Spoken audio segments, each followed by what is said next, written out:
What's up, Dragon Nation? I'm Rich with Dragon Nation Gaming. Welcome back to Kerbal Space Program. So I've played KSP 2 for a little bit, and the game, yeah, it's a bit unplayable at the moment. So I decided to come back into KSP 1, kind of mess around with some of the mods that I've been playing with in the past, and maybe since I was kind of in the mood to play KSP 2, but can't, hopefully this will buy me some time for the developers to get their heads out of their asses, and hopefully soon we can play some KSP 2. So yeah, what we're going to be doing is we're going to be starting our own space race. So I got two mods that are going to help me with that.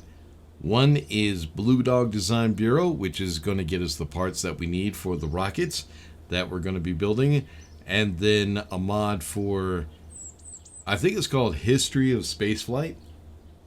Yeah, I think so. Which is going to get us some missions in the timeline so we can keep the timeline accurate and all that. Altogether, I think it's 200 and some odd missions. So we got a lot of work ahead of us. Let's go ahead and get this started.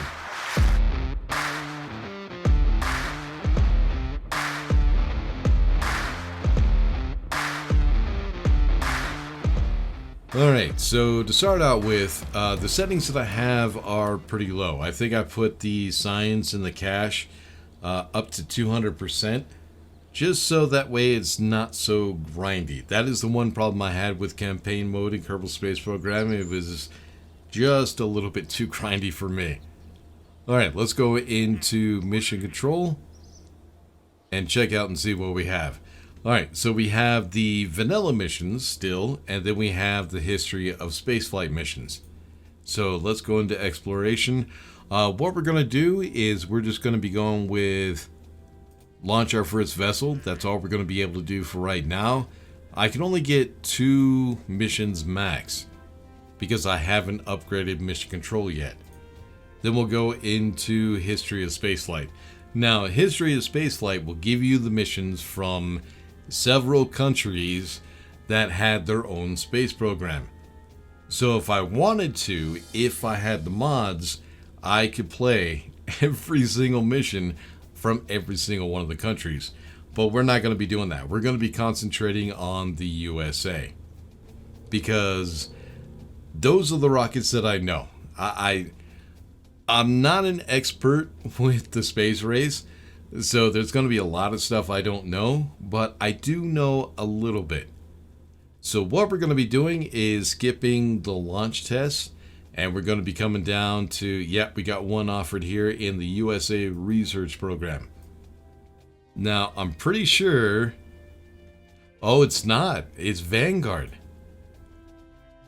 Oh, wow. Okay, it's going to be starting us with Vanguard TV3. Are they going to make me crash it? Launch the Vanguard TV3 and crash shortly after takeoff. Alright, so a little bit of history to what's going on. So in 1954, the U.S. Army and the U.S. Navy joined together to propose Project Orbiter. The proposal was to use a modified military Redstone missile as a booster to put a scientific satellite into orbit. But the proposal was rejected in 1955 in favor of the Navy's more civilian-oriented Project Vanguard. Now, Vanguard, as you can see with it wanting us to crash this one, Vanguard had its issues. It wasn't very reliable.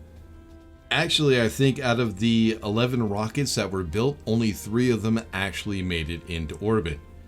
So yeah, looks like that's going to be our first mission. We actually get to crash it. Which is going to be a lot of fun. This is going to be awesome. Alright, let's go ahead and go into the VAB and see if I can recreate the Vanguard. So with the Soviet Union making it into orbit first, and the U.S. feeling the pressure, the Project Orbiter program was revived as the Explorer program in an attempt to catch up with the Soviet Union. The modified Redstone missile was named the Juno I and would carry the Explorer 1 probe into orbit at the end of January of 1958. But then the Soviet Union surprised everyone again with the launch of Sputnik 2 in November of 1957. So in December of 1958, December of 1957, the Navy, the U.S. Navy, rushed Vanguard TV3. And unfortunately, because of that, it crashed. I think what happened was when it first launched, there was a leak, which caused an explosion, and the thing fell back down to Earth, which we're going to be recreating right now. So the first thing I need to do is I need to go ahead and build the Vanguard. So what we're going to be doing is we're going to be starting with the upper stage, which can consist of 2 different stages. So in the early years, what they used was this one right here, which I think was the Star 10. I'm not sure. I guess they call it the Zeus in Bluedog Design Bureau. I'm not sure if that's accurate in real life, because I don't know a whole lot about these rockets. And then in the later years, they used the Star 20. So I think we're going to keep with the early years. So let's go ahead and bring this up to about right there. Also, what I need to do, which you could do with a lot of parts from Bluedog Design Bureau, is go ahead and change the diameter. Now this, I think, is B9 part switch, which allows me to do that. That is one of the mods that I have. If you're looking for the mods that I'm using, look down in the comments or the description of this video, and hopefully I can get the list up there, the full list, but we'll have to see. So the upper stage, which also carried the payload, was spin stabilized, which means it had this decoupler, which has a couple little tiny engines on it, which makes the whole payload spin to stabilize it. I think that was before they realized, well, maybe that's because this thing is still launched in atmosphere. I'm not sure. So Bluedog Design Bureau was actually created for the real solar system mod, which we are not using. So our solar system is a smaller scale than a real solar system. I think it's like 1/10 or 1/3, something like that. So unfortunately, some of this stuff I'm going to have to mess around with so that way I can get the orbits. But yeah, I hate the spin stabilizers. We're going to be using a regular decoupler. There we go. Alright, now what I need to do is, I think the fairing will be next. Which I think it's this one. Yep, I think it's that right there. And these cones on the side, I think these are for air cooling. I think what happens is when the rocket is moving, air goes into those nozzles and cools the inside of the fairing. I'm not exactly sure. Maybe, I don't know. Anyways, we're not going to worry about that for right now. So the next thing we're going to need is a way of controlling the rocket. So we're going to be using the guidance unit. And then we need to start on the second stage, which is going to be the fuel tank. And then I think it's the J1037-6. I think it's this one, but we do need to change the configuration. Oh, we can't because we haven't unlocked it yet. Yeah, later on when we get a little bit more science, we'll be able to unlock it. But there we go. Also, this thing, if you're using Bluedog Design Bureau, what you want to do is you will notice that there are a couple places that snap. You want to make sure that you're on the upper one. Alright, then the next thing, which made me feel like a complete idiot, is we need a decoupler for that engine. We also need an inner stage. So this thing is both. But it took me a way too long to figure out how the hell it works. So if you take a look, the bell of that engine hangs down a little bit past it, which had me so confused for the longest time until I realized that it had another snap point down here. And what that does is it just extends it. Alright, so starting with the first stage, we're going to get its fuel tank, and then I think it's the Viking is going to be its engine. And there we go. So that right there is just the booster. It gets the payload into space. Then of course there are different probes for the different nomenclatures. So I think this one was Vanguard 1, that one's Vanguard 2, and then that one is Vanguard 3. But what I want to do is I want to go ahead and save this. We'll just call it the Vanguard. So later on, when I do have to change things around, I could just go ahead and merge everything. So let's go ahead and save. Let's go to a new. We'll go ahead and grab that. Yeah, I think it's this one. And this one, this probe, is actually kind of funny. It's about the size. Well, it's about half the size of a human head. But they actually started calling it the grapefruit or something like that because of how small it was. I mean, this thing is pretty small. It's half the size of a human head. It's not very big. Alright, there we go. So next thing we're going to need is a decoupler. And there we go. There's our probe. Oh, no, wait, that's the wrong one. Is it this one? Yep, I think it's that one right there. Alright, so that's our probe. That is our payload. So what we need to do is, now we need the booster, the lifting body. So we'll go to open. Don't save for right now. We'll grab the Vanguard and merge. And we should be able to connect it just like that. There we go. Alright, so we're going to... Oh, don't forget to set up the staging.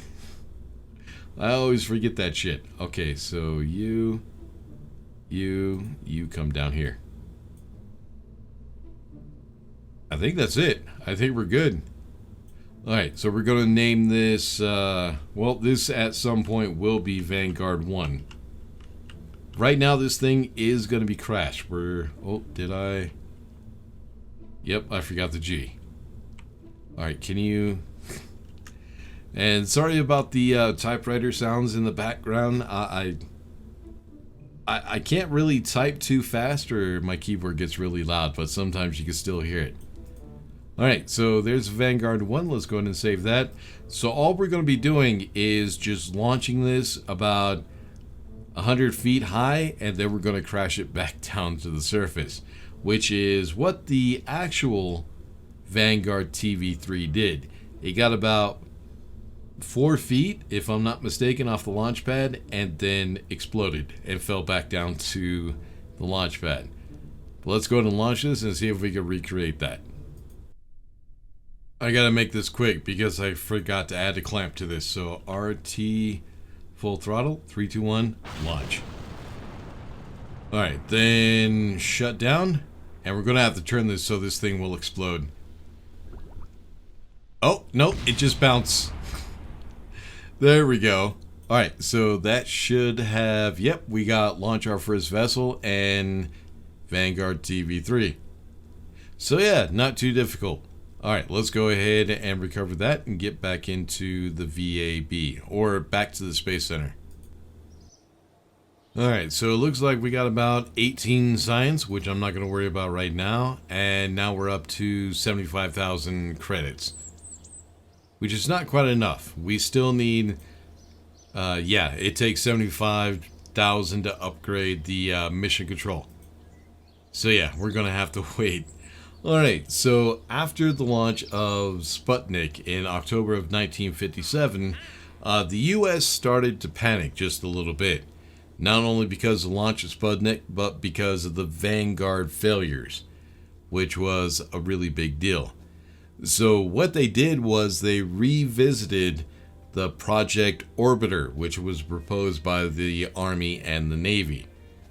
Now this was going to use military Redstone missiles, medium-range missiles, because they have been flight tested and they were ready to go. So they were just going to quickly attach a probe to it and launch it. So that should be our next mission. Let's actually take a look.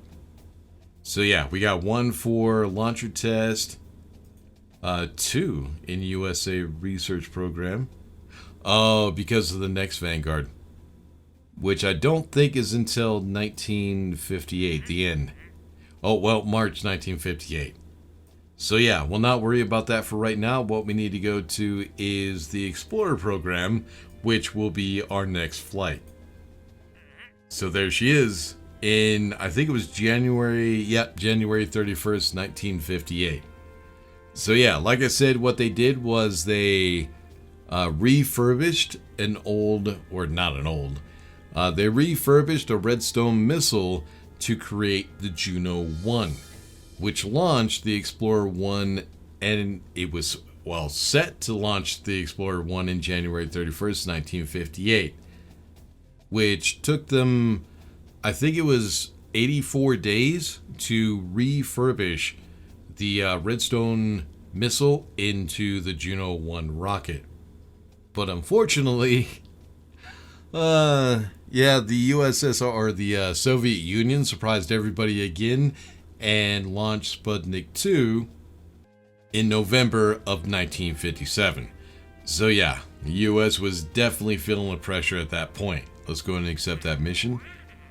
So yeah, they wanted to get this thing airborne as quickly as possible, and they were sure that it was going to work because it was already flight tested. So let's go ahead and go into the VAB and see if we can recreate the Juno and the Explorer 1. Alright, so the Juno 1 was actually pretty damn simple. All it was a fuel tank with a simple engine. Do we not have it? Oh yeah, that's right. The Bluedog Design Bureau has a different name. I think it's called the ETA. Yep, there we go. So with the Juno 1, all you had was a nose cone, which actually acts as a separator for the payload. So we need to go ahead and bring that up, give us a little bit more room. Then what we're going to need is the fuel tank. So with the redstone, what you had was, so this right here is the redstone. The first thing they needed to do was modify the fuel tank and extend it to try to get it into orbit, because it was a little bit more weight than the ballistic missile or the ballistic warhead that was on the top of it.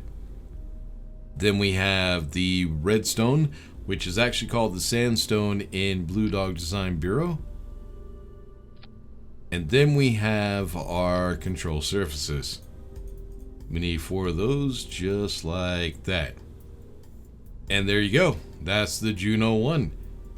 So yeah, mostly all they had to do with modifying it was just create an extra tank. They also had to make the fuselage a little bit thicker because the metal that they were using was a little bit too thin. So yeah, let's go ahead and call that. I don't think I need to name it Juno 1, but I'll just name it Juno 1 so it's easier for me to find. Right? Right. Okay, so save. Alright, so what we need to do now is go ahead and start new. And we need to go ahead and build ourselves the Explorer 1 payload. Alright, so I think it was this one right here. So what they needed to do, because they didn't have a whole lot of information, was they needed to try to keep it as basic as possible. Also, as lightweight as possible. So the Explorer 1 didn't have a whole lot of science equipment on it. But what it did have was a slot antenna inside of the probe. A slot antenna is one of those rotating antennas that you might see on a boat. It also had 4 whip antennas, which made a, I forget what they're called, a turnstile antenna. So yeah, these are the whip antennas right here. So with the scientific equipment, what it had was cosmic ray detectors. It had several temperature sensors, acoustic detector to detect micrometeorites, and a wire grid detector to also detect micrometeorites. So not a whole lot on it, but it had enough to get the job done. Basically, they were just trying to catch up to the Soviet Union at this point with Russia. All right, so with the Explorer 1, what we're going to do is we need to start with the upper stage. The upper stage consists of Sergeant engines, which is just a little tiny SRB, but in several different clusters. It's actually 3 stages. So what we need is a Separaton, or what's that called? Decoupler. All right, so the first one was just 1 Sergeant engine. The second stage was 3 of those Sergeant engines. Then another decoupler. And then the first stage was 11 of the Sergeant engines. So that right there is a lot of power. So these are solid rocket boosters. Solid rocket boosters are very powerful, but they're very inefficient. The problem you have with those is it's fire and they go until they run out of fuel. You can't change the throttle at all. They have no throttle and they don't have a shutdown. So yeah, once you light these things, they just go until they run out of fuel. I hate using them, but unfortunately we're gonna have to. All right, so now that we have this, let's go ahead and name that the Explorer 1. All right, there we go. And well, we'll go ahead and get the rest of the ship done. All right, now what we need to do is we need to go ahead and attach. So open, don't save. The Juno I, we're going to go ahead and merge right to the bottom. Now this right here, the nose cone, is the decoupler, so we don't have to worry about this thing sticking. Now, if I'm not mistaken, this is what the Explorer 1 rocket looked like. But my OCD just does not like that. Fortunately, we can go ahead and change the nose cone. There we go. My OCD, man. I swear to God. Sometimes I just hate the shit. Alright, let's go ahead and also set up our staging. So, our first stage. Then the decoupler, which I think is the nose cone. Where are you? There you are. Alright, then the first stage of the upper stage, then the second stage, and then the third. I think that's it. I think we're good. So let's go ahead and save that. Get this thing out on the launch pad and see if we can get it into the appropriate orbit. Alright, so a few things that we need to go into real quick to prepare ourselves for launch. Alright, let's go ahead and bring up our orbit info. Let's go ahead and take a look at the mission and see how difficult this thing is going to be. Alright, so this is what I have to do. First, I have to build a rocket, which I have everything that I need. Then I need to get it to a certain orbit. So what I need is an apoapse of 240,000 meters, or 240 kilometers. The periapse needs to be above 70,000 meters, or 70 kilometers, but there is one issue. Run cosmic ray detection experiment, that has to be in low space. I think low space is between 70 kilometers and 90 kilometers. So my lowest point cannot be above that. So the lowest point of my orbit, I have to make sure it's between 70 kilometers and 90 kilometers. Now, the apoapse can be anything above 240,000 meters. So what I think I'm going to do is I'm going to use a Juno to get my apoapse up to, let's say, 75 kilometers. And then I'll use the SRBs to raise the periapse, which will actually turn into the apoapse because it will become the highest point. Get that up to the 240 kilometers. Then I could go ahead and do the science, transmit that back, and I think that will finish the mission. Not exactly sure.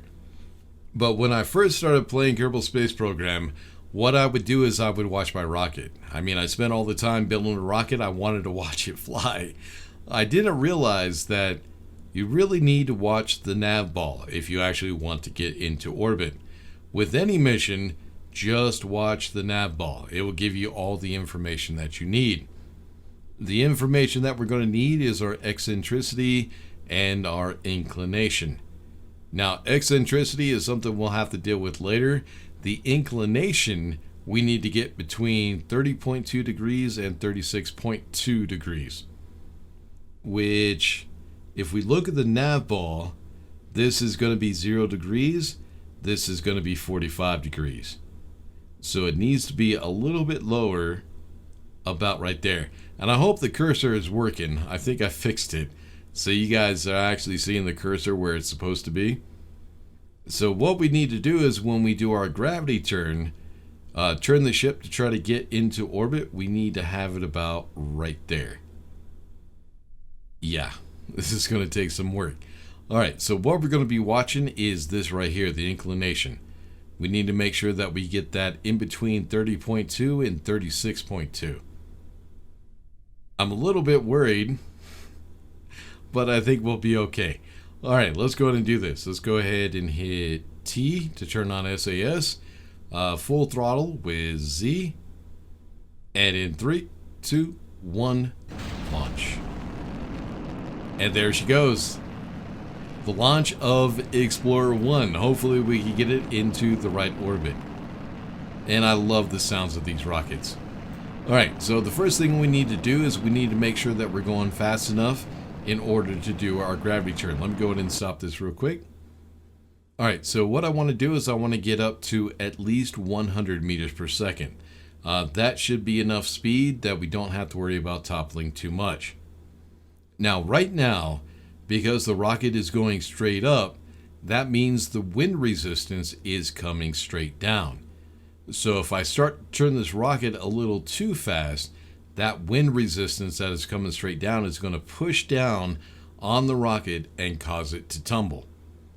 So I need to be very slow and careful with my turn. But this is a pretty stable rocket, so I don't think we have to worry about it too much. But when I turn, I'm not going to be turning straight this way. I'm going to be turning about right here. I think the best thing to do is put my vector right here on the 45. You could probably barely see that. So I'll try to put it there. That should get us our appropriate inclination, and then I'll adjust while we're in the air. Then I'm going to watch my Apple apps, get that up to 75 kilometers. And that's when we're going to start using the SRBs. We'll see if this actually works. Alright, we're at 100 meters per second. Let's go ahead and start our turn. Being very cautious. Oh, look at that wind resistance. It's causing issues. I'm fighting it right now. So yeah, the wind resistance right now is trying to straight out the rocket. Now as I turn, I have to battle it. I probably should roll it so it's a little bit easier to turn, but I think we'll be fine. There we go. I'm going to get it right to the 45. And right, stop right there. I think we should be good. Alright, so the inclination, we need to get between 30 and 36. So 28, 29, 30. There we go. We are going up a little bit too fast, so let's go back this way to slow down. Come on, stop fighting me. We're going, nope, it's going back up. It went down a little bit, now it's going back up. Our Apple apps is at 28, so we still have a little bit of time. Alright, now it's going up a little bit too fast, so let's go and turn a little bit more. There we go. And we should be good. Watch my Apple apps, wait until it gets to 75, and then we'll hit X to shut down. Oh, right there. Maybe a little too much. Alright, now what we need to do is we need to go ahead and turn... Well, right now our prograde is this circle right here. Now, once we get to the Apple apps, which is where we're going to fire those SRBs, it's probably going to be somewhere down here. Problem is, hold on, let me turn our RCS. I don't think I have RCS. Do I? Can I turn? I am turning. A little bit. It looks like we have the right inclination. But we could use just a little bit more. So let's go to about... Jesus Christ. Okay, it's really... I can't stop it. Alright, we're going to have to drop some weight. Let's go ahead and separate. And hopefully we can control this part. There we go. Alright, so I think about... right there, watching the nav ball. There we go. Alright, so the cool thing about the orbit info is it also tells me the time to my apoapse, which is in 47 seconds. In 47 seconds, I need to go ahead and fire that first SRB. Oh, this thing is going to be powerful. I just need to make sure that I get my apoapse above 240,000 meters. Let me go ahead and stop that real quick. So, this is what's going to happen. The apoapse is the highest point of the orbit, the periapse is the lowest point. So if I fire at apoapse, it's going to make the periapse go up. Now the periapse is only going to go up to the same point as the apoapse. So you'll see the periapse go up to 74.7, and then the apoapse will start to go up. And the periapse should not change at all. Alright, so we have 31 seconds until we need to fire. Let's go ahead and make sure our vector is in the right spot. I think we're good right there. Alright, 19, 18, 17, 16, and 12, 11, 10. What is it? 240 kilometers. So yeah, we'll keep an eye on it. 5, 4, 3, 2, 1... go. Alright, periapse will go up to about 74 kilometers, and then the apoapse will start going up. We got to... 112. We're not high enough. Now, the 3 Sergeant rockets are going to be too much, so I'm going to use the 1. Just like that, get rid of the other stage. 3, 2, 1, fire. Oh, that was too much too. Oh, don't go too high. Don't go too high. We were close. Alright, so over here it shows us that we have the appropriate orbit. So what I need to do now is go ahead and do the science while I'm still under the certain altitude. So between 70 and 90. So the science. Deploy all. Transmit. And that should finish the mission. Yep, there we go.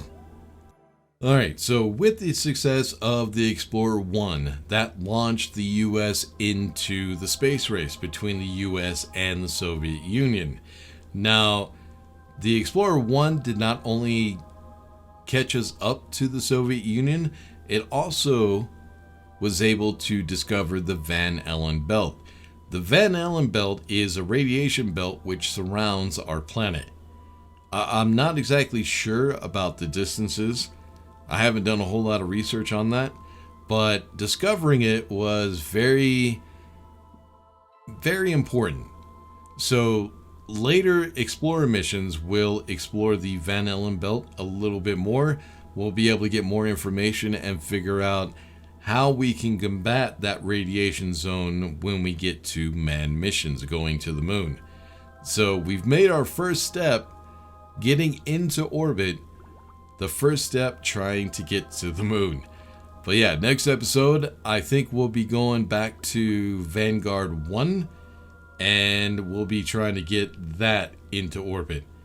Not exactly sure. We're going to have to check out our missions in the next episode. Until then, make sure to like and subscribe, all that good stuff. I'll see you on the next one. Peace.